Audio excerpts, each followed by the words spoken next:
Hey, this is Esteban, your mortgage mate, and today I'm talking about seller concessions, also known as seller credits. I recently talked about closing costs, so following up with a pretty good topic here, and that is a seller concession. And I'm going to go over, what exactly are they, advantages and disadvantages, and how you get them.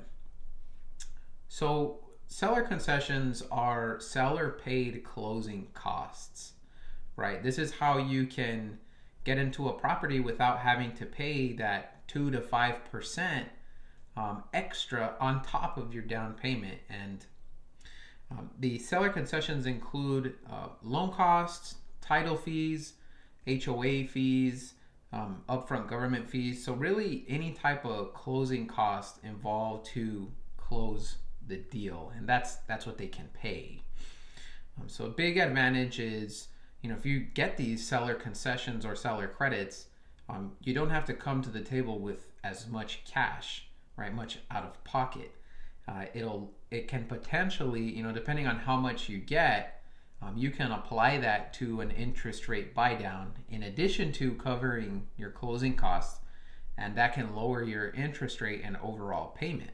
It also maintains a property valuation. So if you're buying a home and you're using seller concessions, technically what happens is, say you need 3% of closing costs on a $300,000 loan, right? So you need $9,000 to close the deal. Instead of the seller lowering the purchase price by $9,000, which doesn't help you to pay your closing costs, they instead give you a 3% seller concession, which gives you that $9,000. However, the sale price didn't necessarily reduce. So now as you're buying, the home value doesn't drop as much, right?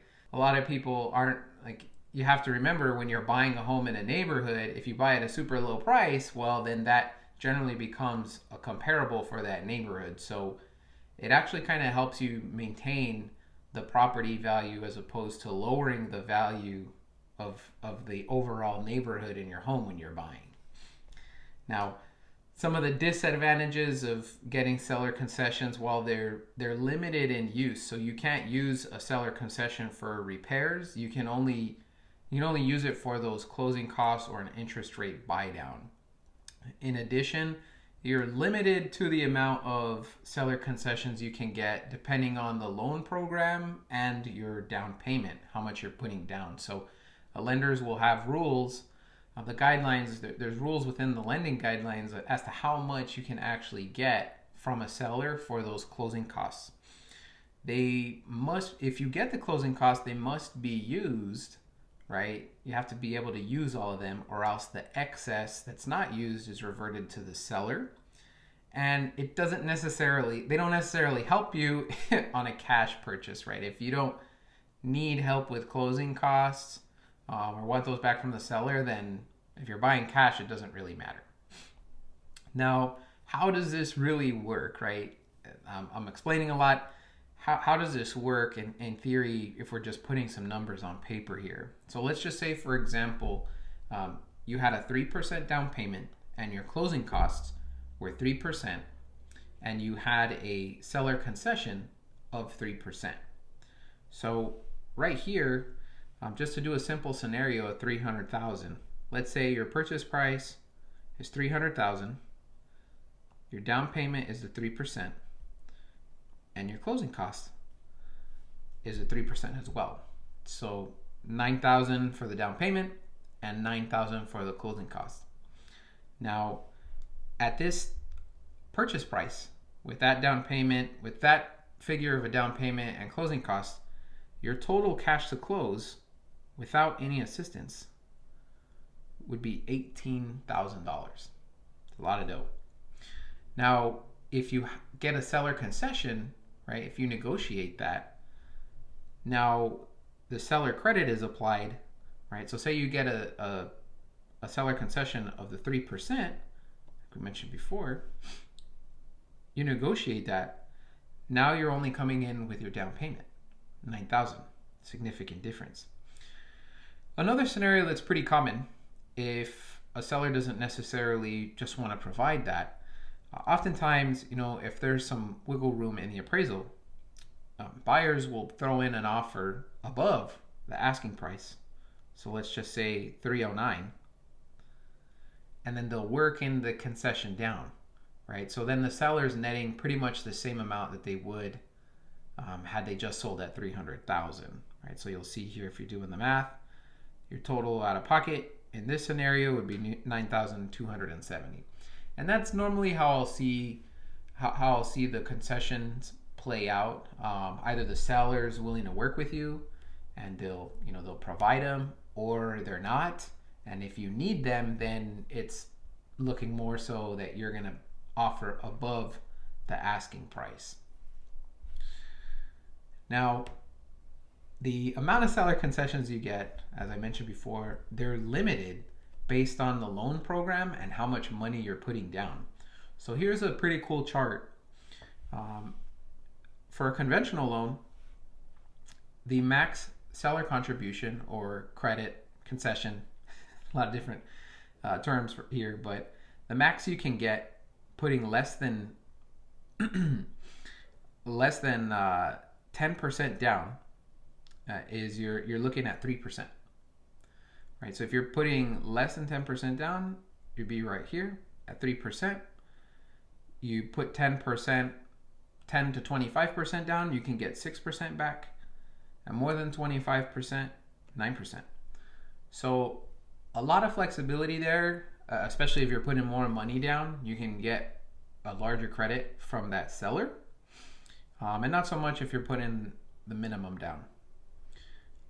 Now, for an investment property, as you can see, they limit how much you can get to 2%, which isn't super attractive, but that's because Fannie Mae and Freddie Mac aren't necessarily investor, and they're not looking to perpetuate investment, more so home ownership. So FHA loans, you can get up to 6%. And I feel a big piece of that is because FHA loans are, as we covered before in a previous video, they're more expensive. So your closing costs are going to be higher because of that upfront mortgage insurance premium. So you will want a little more. I mean, you can, having that ability allows you to pay that off if you get a full 6% or close to that. However, nonetheless, you can use those concessions to buy down the rate.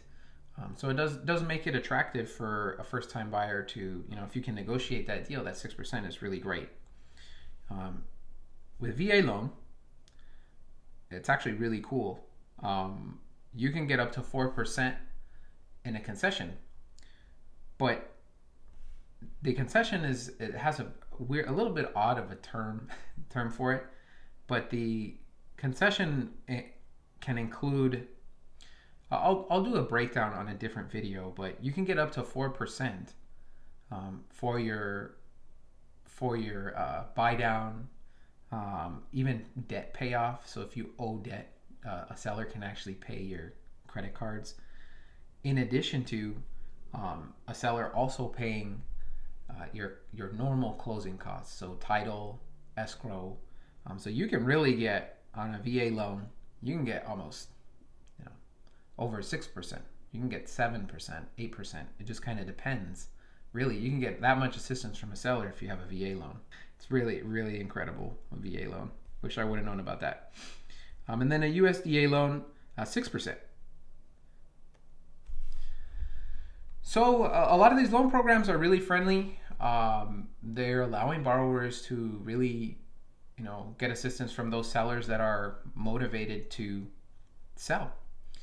Now, it's limited to how much you can use, but nonetheless, there is a lot of flexibility there, especially if you're putting more money down on a conventional loan, and you can use those funds to your advantage, to buy your interest rate down or do some other really cool stuff with those funds. Now, how do you go about getting these seller concessions or these credits? Well, really, you and your real estate agent want to analyze the property and the listing status, because every deal is different. right? I mean, you have the general market, but then you often have isolated events, right? What is the seller going through? Are they motivated? What's their situation? Not everyone's situation is the same. Some people have to sell now. Other people can wait. So you want to analyze that situation, you and your real estate professional, and kind of formulate an offer based on the situation, right? And you might come out to get a pretty good deal. It just kind of depends on the timing and where it's at. You can also get them by offering above the asking price. That's pretty common. So if you're working with a seller that's not very flexible on the actual price of the home, if there's some wiggle room on the appraisal side, then sure, you might be able to wrap in those costs by increasing your purchase price.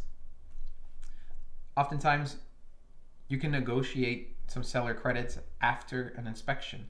So depending on, once you purchase a home, you go under contract and then you inspect that property, right? And during that inspection period, you're probably going to come across some things that are of some concern. Some major, some minor.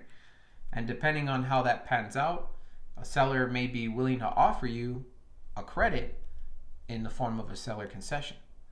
So you can negotiate, right? A lot of times the negotiation of a real estate deal happens after the property is under contract and during that inspection period.